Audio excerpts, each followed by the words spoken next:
Graça e paz, povo de Deus, nós somos Jesus na Rua e hoje nós vamos, é o culto de domingo, Igreja Comunidade Jesus na Rua. Estamos aqui, meus irmãos, para compartilhar a palavra e eu já quero fazer uma oração por você, para que a gente possa avançar, meus queridos irmãos. Já deixe o seu like, se inscreva no canal e deixe o seu joinha. E compartilhe essa palavra, meus queridos irmãos. E nós vamos fazer a oração de intercessão pela vida de vocês que estão nos 6 continentes da Terra e que estão acessando essa palavra nesse dia para que haja crescimento, meus queridos irmãos, para que haja entendimento, discernimento e, acima de tudo, que vocês sejam fortalecidos no Senhor e na força do seu poder. Nós vamos meditar na palavra de Deus que está o início em livro de Eclesiastes, a partir do texto de Eclesiastes, nós vamos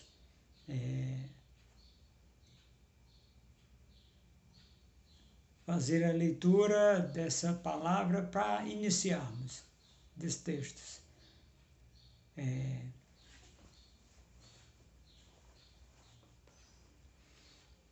Eclesiastes capítulo 11, versículo 5. E ele diz: assim como tu não sabes qual o caminho do vento, nem como se formam os ossos no ventre da mulher grávida, assim também não sabes as obras de Deus, que faz todas as coisas.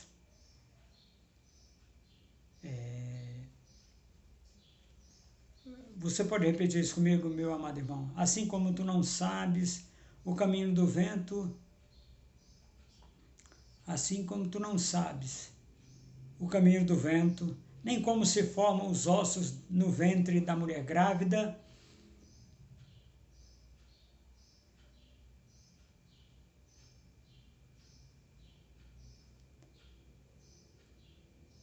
nem tampouco conheces os pensamentos de Deus, do Pai.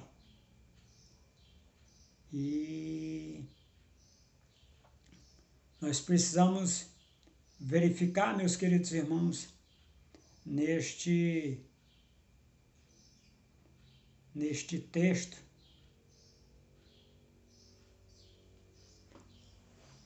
assim também não sabe as obras de Deus, que faz todas as coisas.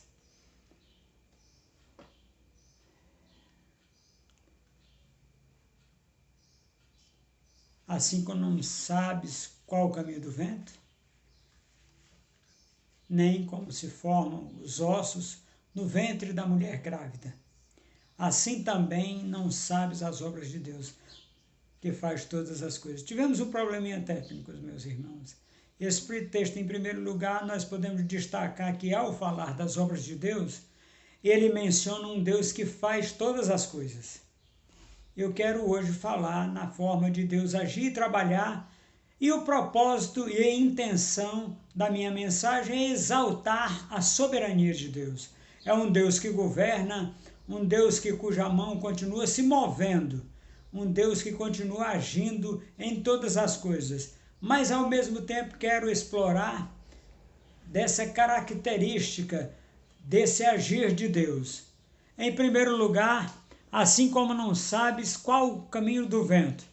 Essa palavra não sabes, traduzida, ela foi traduzida na NVI como não conheces. No original hebraico, ela é iada. E seu significado primário é conhecer. E o secundário é perceber, ver a percepção visual. Não só apenas o significado. Os 2 exemplos que foram dados falam disso. Quando ele cita o caminho do vento, as correntes de ar, hoje não são visíveis aos nossos olhos.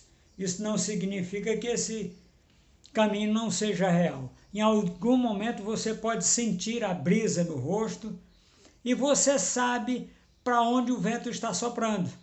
Ainda que você saiba que naquele momento você saiba para onde o vento está soprando,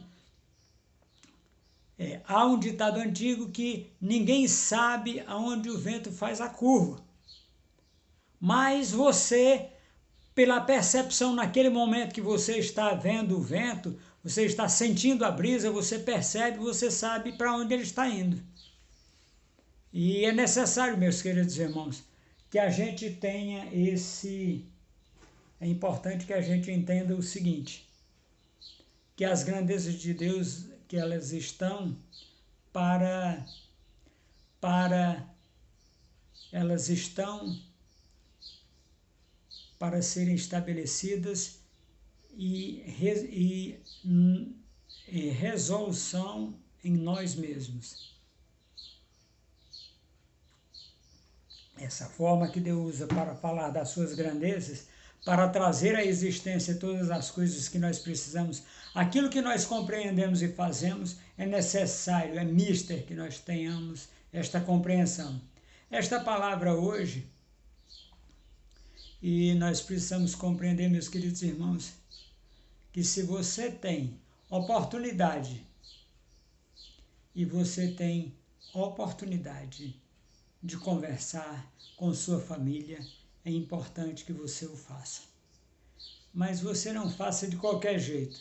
Vamos verificar a segunda parte do texto para nós compreendermos, encaminharmos. Ela é invisível aos nossos olhos. Ele é algo certo, é inquestionável que o vento tem o seu caminho. Mas nós não temos uma evidência diante dos nossos olhos. Ele cita o segundo exemplo. Assim como não sabes como se formam os ossos no ventre da mulher grávida. Ele está falando como se formam os ossos e o feto dentro da mulher grávida, no útero dela. Hoje nós temos oportunidade, meus queridos irmãos, de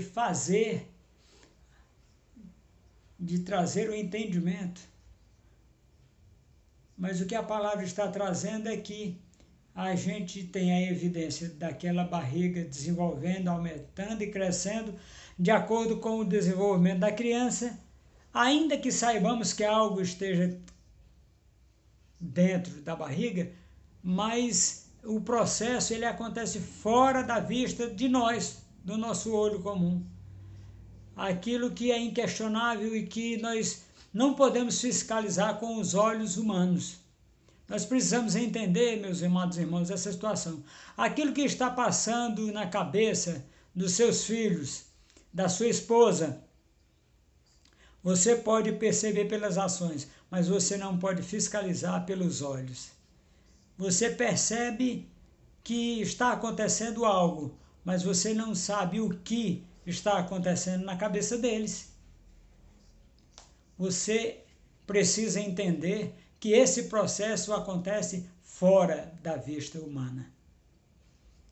E depois de usar esses dois exemplos, ele diz, assim também não sabes as obras de Deus.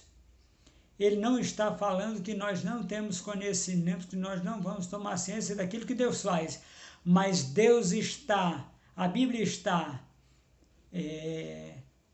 falando da forma de agir que não é necessariamente visível aos nossos olhos. Em outras palavras, o fato de eu e você não estar vendo o que ele está fazendo, mas não sabemos como Deus vai agir em determinadas circunstâncias ou situações, não significa que ele não esteja agindo. Não sabes as obras de Deus que faz todas as coisas. Uma coisa é certa, ele está fazendo. Agora, como ele fará, não é coisa que necessariamente eu e você podemos ter o testemunho visual, a comprovação e a razão pela qual Deus resolveu agir invisível aos nossos olhos, se dá, em primeiro lugar, pelo fato de que nós fomos chamados para andar e caminhar em fé. O livro de Abacuque, Romanos, Gálatas e a Epístola aos Hebreus diz que o justo viverá da sua fé. A relação que nós temos com Deus é baseada em fé. E a definição bíblica de fé é a convicção de coisas que não se veem, mas que se esperam. Se nossa relação é baseada em fé e pela fé não se vê, então necessariamente não precisamos constatar pela fiscalização dos olhos como ele está fazendo. No entanto, eu acredito que esse não é o único motivo, a única razão. Há uma segunda e eu quero falar um pouco sobre essa.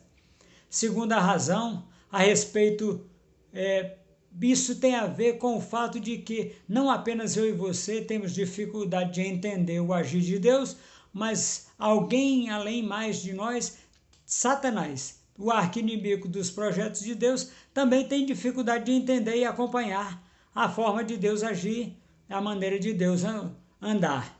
E eu acredito que uma das outras razões pelo qual Deus quis agir de uma forma que nós não entendêssemos e compreendêssemos pela vista é para nos chamar a um lugar de fé e confiança, mas é para nos chamar também para deixar o diabo perdido pela forma de Deus agir.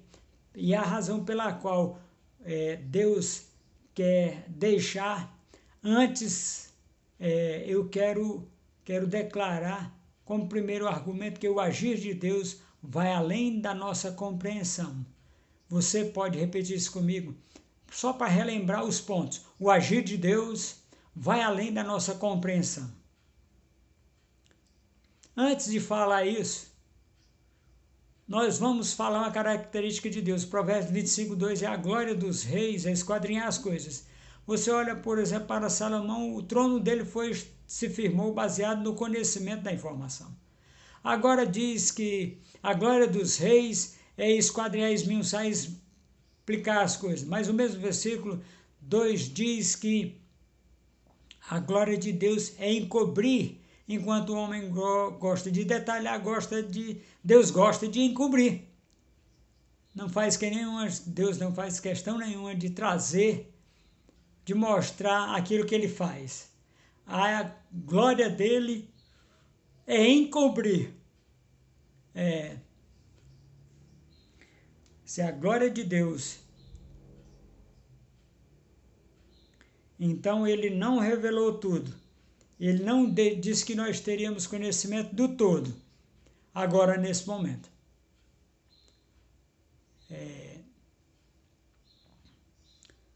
Nós precisamos, meus queridos, conhecer Deus plenamente.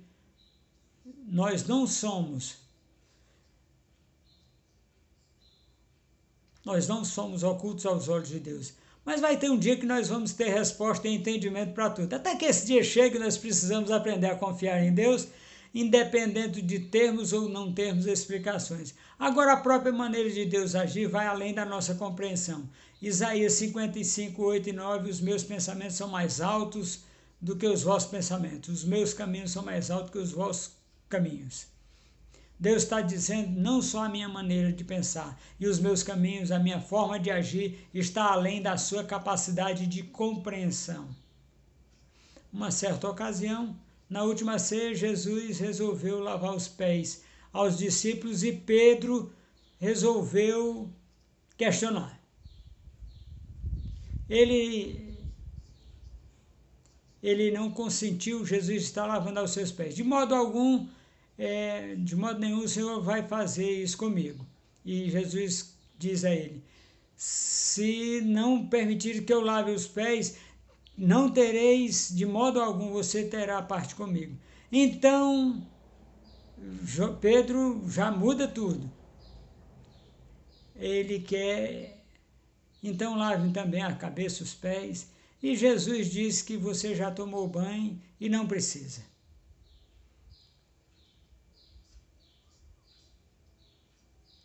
Haverá um dia de compreensão, de explicação, de clareza para mim e para você. Até lá nós precisamos entender, e não acidentalmente, mas intencionalmente, Deus está nos chamando a confiar nele e andar em fé.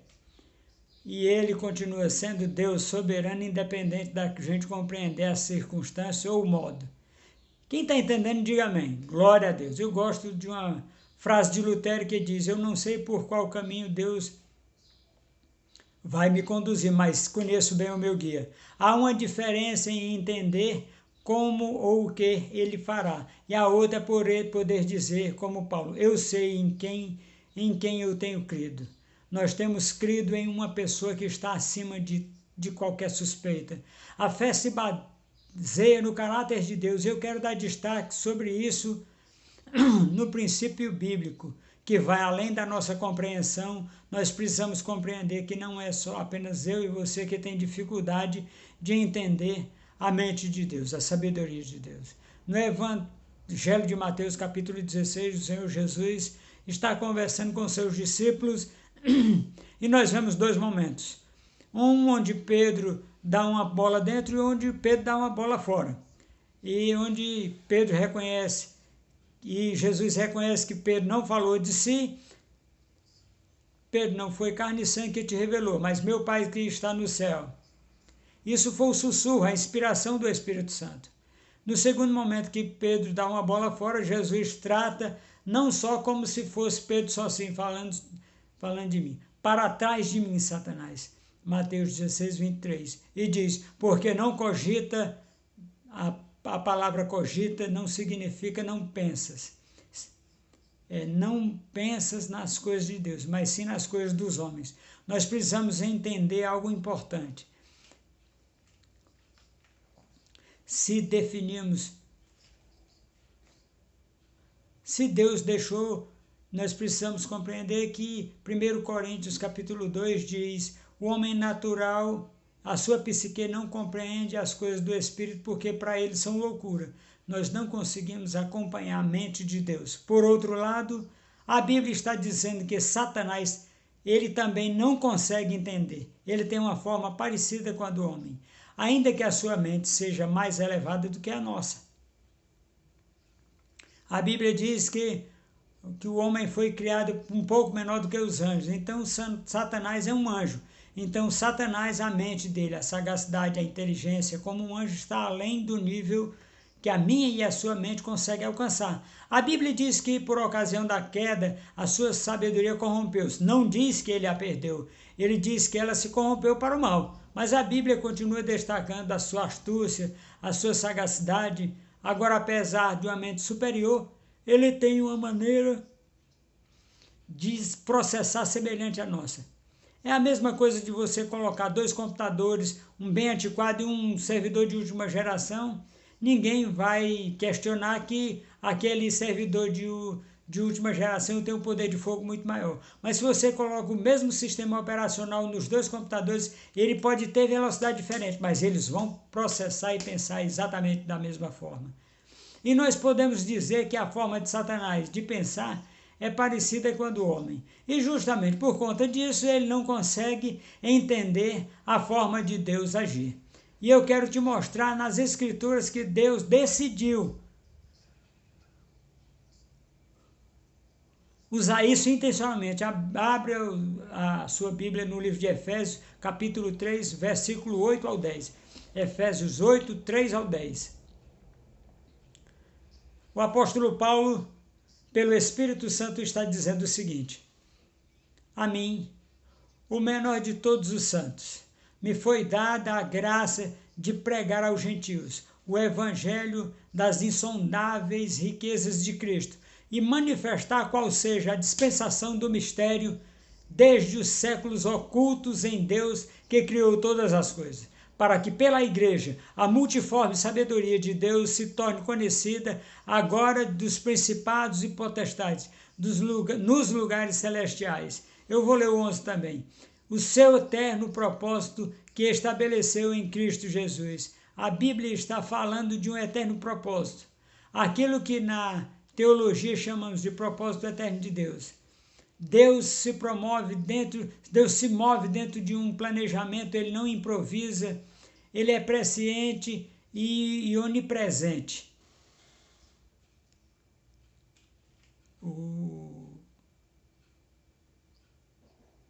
A Bíblia nos diz que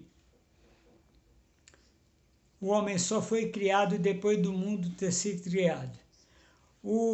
Mas antes da fundação do mundo, Deus já tinha provido sacrifício, já sabia tudo o que iria acontecer, ele tinha um plano. Ele jamais foi pego de surpresa. Agora Deus, nesse seu propósito e objetivo, e diz o versículo 8, foi dado a ele a graça de pregar as insondáveis riquezas de Deus. E diz que há tanta riqueza por trás disso que a nossa mente não consegue penetrar e entender. No verso 9 ele diz qual seja essa manifestação de mistério. Então Deus tinha um segredo. E ele diz o seguinte, que esse segredo, esse mistério, Deus estava, desde os séculos, estava oculto e escondido em Deus. O Deus que planejou todas as coisas guardou consigo o segredo, o mistério. E ele disse, eu vou deixar isso escondido e oculto e só vou manifestar na hora certa. E ele diz no versículo 10 que agora pela igreja, aquilo que foi guardado e escondido possa ser manifesto. E que agora a multiforme sabedoria de Deus,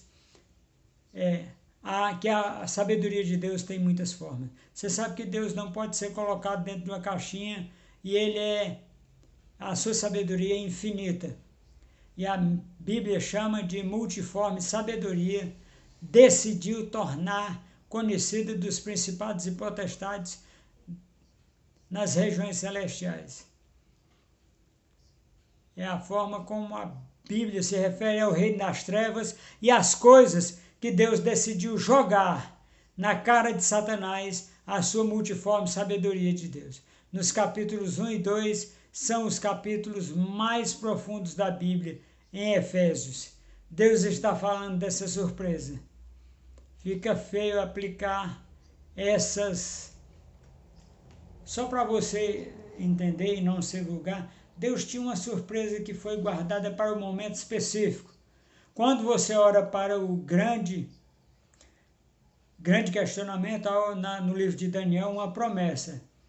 Isso ganha a configuração mais clara no livro de Daniel. Daniel, capítulo 2, o rei Nabucodonosor tem uma visão. Cabeça de ouro, peito de prata, bronze, ferro e barro.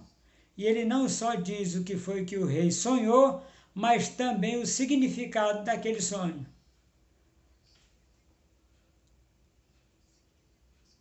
A significância desse sonho.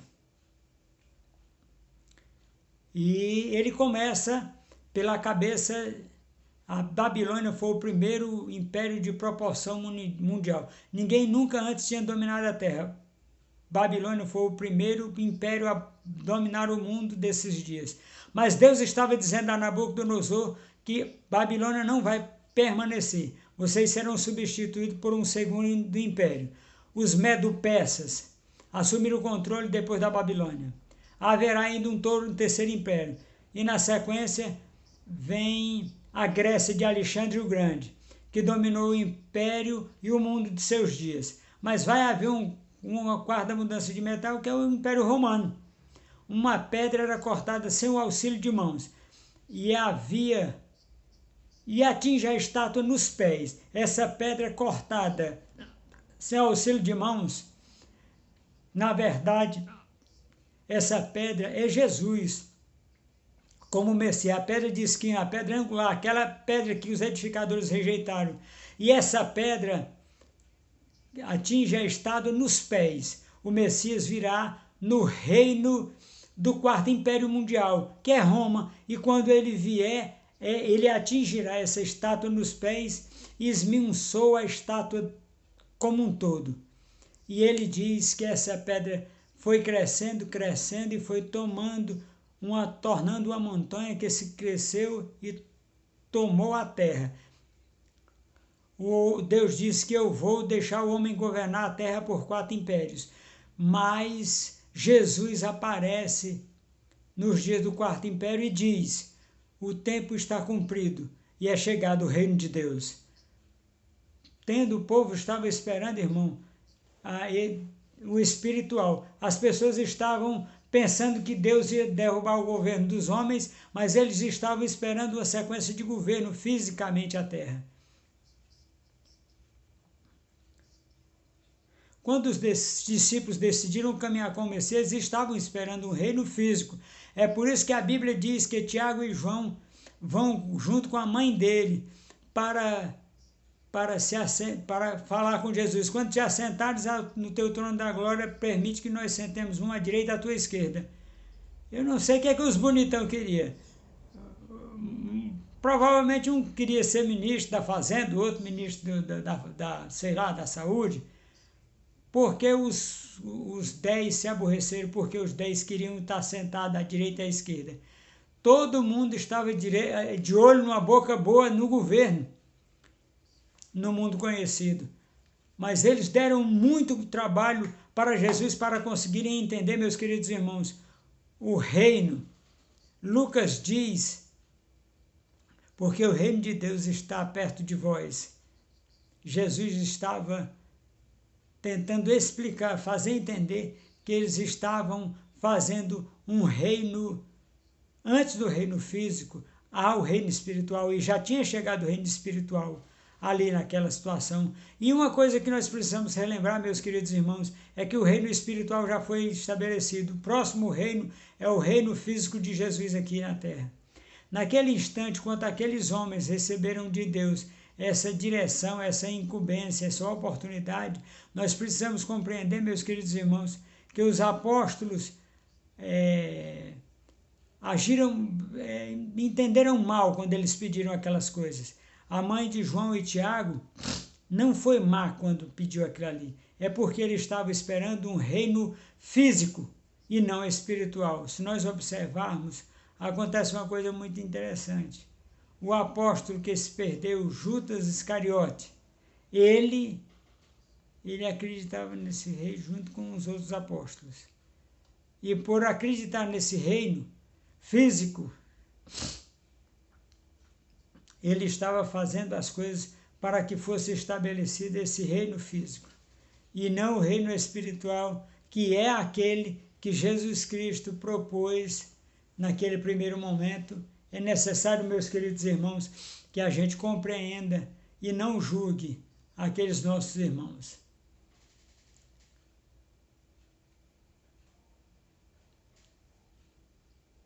Porque Deus fez uma aliança com Abraão e a sua descendência. Não apenas esse segredo foi mantido oculto dos homens, mas o diabo também não conseguiu entender nada disso. Quando Paulo diz que devemos salvar-nos e elevar-nos daquilo que Deus está fazendo ali naquele momento, que Deus está executando sem que eles percebessem. É importante, meus queridos irmãos, que eu e você entendamos alguns detalhes. Enquanto Satanás se concentra em tentar impedir o avanço do reino, todo reino precisa de um rei. E o rei é o Messias prometido, que foi revelado, antes foi revelado o povo do rei, que Deus fez uma promessa a Abraão: em ti são benditas todas as famílias da terra. O que Deus vai fazer na terra toda, o que eu quero fazer na terra toda vai começar através de você. Então vocês serão um agente de execução do meu plano e do meu propósito. Aí você vê uma verdadeira batalha contra essas situações nos dias quando Jesus se manifesta e já está debaixo do quarto império mundial e estamos sufocados como nação. Ao longo da história, todo tipo de oposição apareceu contra os israelitas. Foi arquitetado um plano dos medos persas lá em Ester, para eliminar a linhagem de Abraão num só dia, para que tínhamos uma oposição. E o que João veio para nos explicar? Disse, ele veio para o que era seu, mas eles não o receberam. Mas a todos quanto o recebeu, deu o direito de fazer seus filhos. Deus guardou seus filhos, enquanto o Senhor Deus e os judeus estão se orgulhando de serem filhos de Abraão, Jesus Cristo diz, vocês são filhos de Abraão, e eu sou o próprio Deus. Deus vai suscitar filhos dessas pedras. Agora lá em Gênesis, Deus faz duas coisas distintas. tua linhagem será como a areia do mar, mas tuas linhagens será como a areia do mar. Os que explica que os que são da fé, os que são filhos de Abraão. Em Hebreus 2:29, não é a circuncisão que é na carne, mas é aquela do coração. Então, meus queridos irmãos, isso não podia ser entendido enquanto os próprios judeus acreditavam que o reino de Deus seria físico, seria estabelecido pela linhagem natural de Abraão. Mas Deus, na verdade, traz uma surpresa enorme diante disso. Como você esperava que Jesus Cristo fosse estabelecer o reino físico, se ele não tem como o Satanás chegou e disse, vamos matar o Messias. Então, naquela filosofia, disse que faz uma coisa bem feita, passou a ser mesmo. O próprio Satanás entrou em Judas para garantir a morte de Jesus. Porque o que o diabo não entendia é que, antes de estabelecer o reino físico, Jesus iria estabelecer o reino espiritual. E sem o derramamento de sangue, não há uma nova aliança, não há um novo conhecimento. E Satanás se opôs ao reino de Deus e nós precisamos verificar essa situação. Porque o diabo matou Jesus na cruz do Calvário enquanto ele tenta opor-se a um plano que ele não entende, mesmo enquanto ele está debatendo para lutar contra ele, ele acaba trabalhando a favor. E eu quero te mostrar pela palavra de Deus, que o plano de Deus vai além da nossa compreensão. Que o segundo, Deus vai além da compreensão, Senhor. Ele, o diabo, está tentando trazer essa situação. E é muito bom isso, porque Satanás foi quem levou Jesus para a cruz, cumprindo exatamente aquilo que Deus queria que fosse feito. Tem uma frase, meus queridos irmãos, que eu gosto dela, da Valnice Milhomens, que em tempos que nós estivemos caminhando perto, e eu gosto muito dessa frase dela. E eu ouvi ela proferir essas frases. Algumas vezes é que para pegar ratos usamos ratoeiras. Para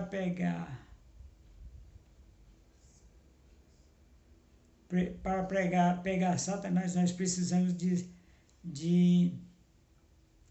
é um trocadilho, mas para a gente ter noção de que Deus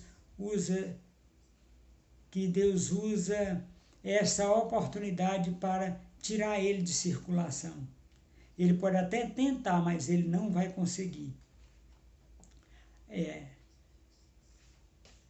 E Deus instituiu a sataneira para pegar Satanás. Ratoeira é para rato, sataneira é para pegar Satanás. Nós estamos dando maior moral para o diabo hoje, meus irmãos. Eu falo da presença de Deus, da providência de Deus, e eu quero te dizer, meu querido e minha querida, que o diabo não é tão forte como ele parece, como ele tenta apresentar que é. A boa ilustração é como um cachorro na coleira. Ele só vai até onde a corrente permite que ele vá. Ele faz a seguinte declaração, que diabo, o Martim Lutero diz que diabo é o diabo de Deus. Não é que o diabo não é páreo para opor-se aos planos de Deus. Mesmo ele estando fazendo, ele está confinado a determinados limites impostos por Deus. O apóstolo João, eu vi descer do céu um anjo, lá em Apocalipse. Ele não viu Gabriel com todas as suas hostes, mas ele diz que na hora certa um anjo será suficiente para tirar a Satanás de circulação.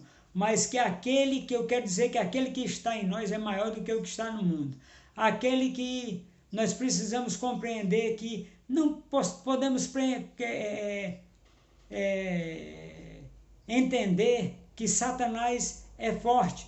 Eu tenho visto os crentes dando muito poder a Satanás. Deus decidiu explorar a sua ignorância, a ignorância de Satanás contra, ali Paulo diz que a igreja foi levantada e a multiforme sabedoria Deus jogou na cara de Satanás, segundo o apóstolo Paulo. A gente costumava dizer para indicar esperteza, enquanto você está indo, eu já estou voltando.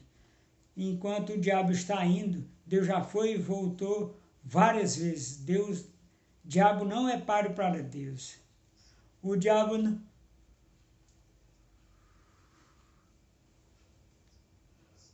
está na tentativa de opor-se ao plano de Deus, mas ele fez aquilo que Deus estabeleceu para ele fazer.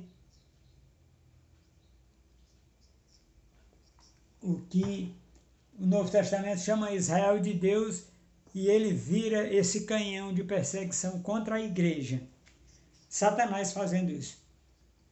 Na perseguição, Satanás se levantou contra a igreja em Atos, para tentar impedir a proclamação do Evangelho. É porque quando isso aconteceu, mais uma vez o diabo trabalhou para Deus. Mais uma vez, o diabo caiu numa sataneira. Porque em Atos diz que recebereis poder ao descer sobre vós o Espírito Santo, e serei minhas testemunhas em Jerusalém e Judeia e Samaria. Mas não passou disso. Eles não quiseram expandir o reino, mas aí o Satanás foi preso. Os judeus não cumpriram a palavra de Jesus Cristo, mas quando quando foi na hora de Atos, capítulo 1, foram dispersos por causa da perseguição que foi feita contra a igreja. Agora, meus queridos irmãos, enquanto a crentalhada estava fugindo, eles saíram com uma intenção e foram cumprir o propósito de Deus na vida deles, que era de levar até os confins da terra. Agora eles vão se espalhar em Samaria e além de Samaria, os confins da terra. E o agente foi o primeiro agente missionário da história humana. Quando ele tentou derrubar a igreja, acabar com a igreja, ele começou os missionários andando. Há um inimigo que não é páreo para fazer frente à real, o plano, o propósito e o objetivo de Deus. Nós precisamos confiar num Deus que está no controle, porque talvez é só com essa perspectiva que você vai entender uma grande verdade bíblica. E eu gosto de chamar de permissões divinas para o levante de Satanás. Ele se levanta para cair, mas foi permitido por Deus. E em Tiago, o livro de Tiago, quando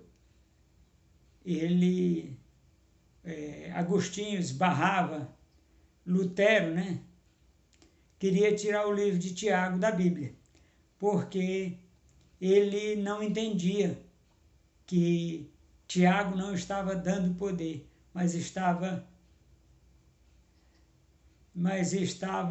fazendo, como evangelista que era, como profeta, ele estava declarando aquilo que iria acontecer. Então, e Lutero não gostava muito do livro de Tiago, não.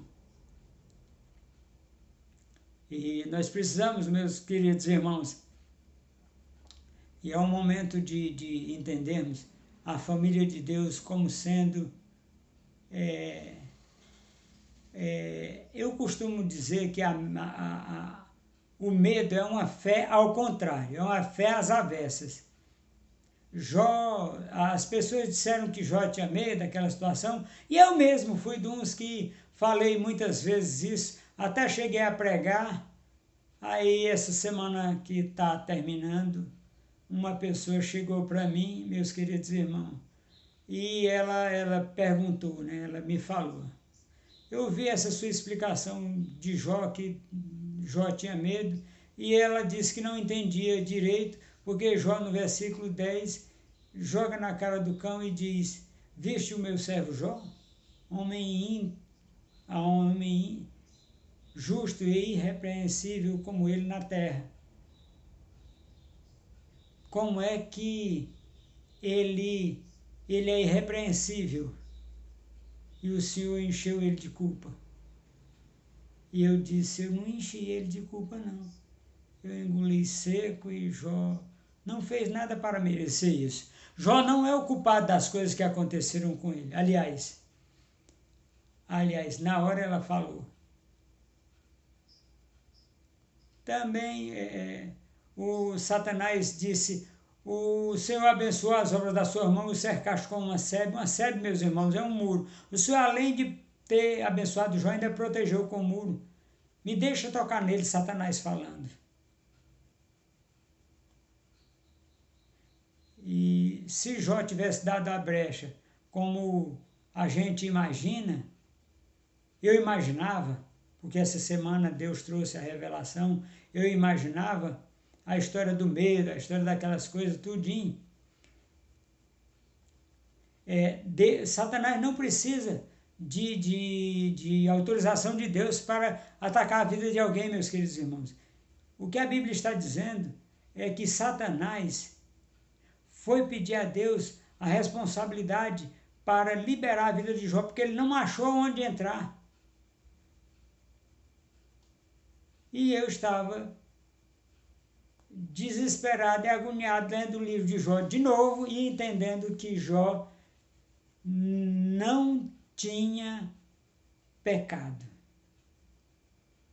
Que foi a permissão de Deus que aconteceu na vida de Jó. E ele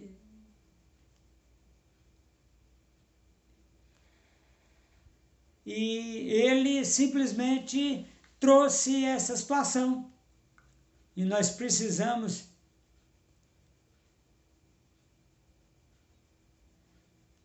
por 7 vezes na Bíblia, meus queridos irmãos, Deus chama o nome de uma pessoa 2 vezes. E ele chamou: Simão, Simão, Satanás pediu para peneirar vocês. E eu fico imaginando Jesus assim olhando para o lado, subiando, e Pedro dizendo: mas o Senhor não deixou não, né? Mas o Senhor não deixou não, né? E imagino Pedro olhando para Jesus, e Jesus disse: deixei. Pedro disse: o Senhor não ia permitir um negócio desse. Jesus disse: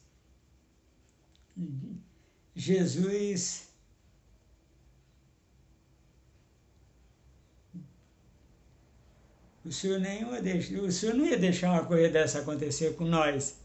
Pedrão. E Jesus disse: eu permiti para que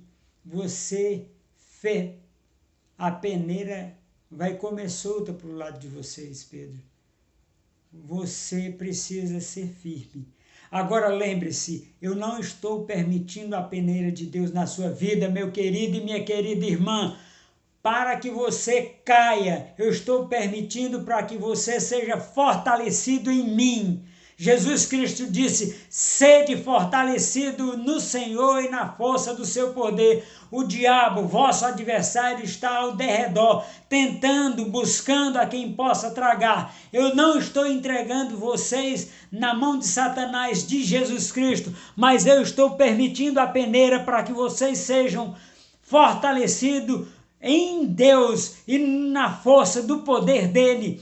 Porque nós precisamos avançar, precisamos crescer, meus queridos irmãos, precisamos entender, precisamos compreender a altura, o comprimento, a largura e a profundidade da palavra de Deus em nossos corações, para que nós possamos ser contados como aqueles que vencem. Meus irmãos, nós estamos vivendo um momento difícil com esse coronavírus, nós estamos vivendo momentos que são difíceis, momentos que os estados brasileiros, a nação brasileira, os 6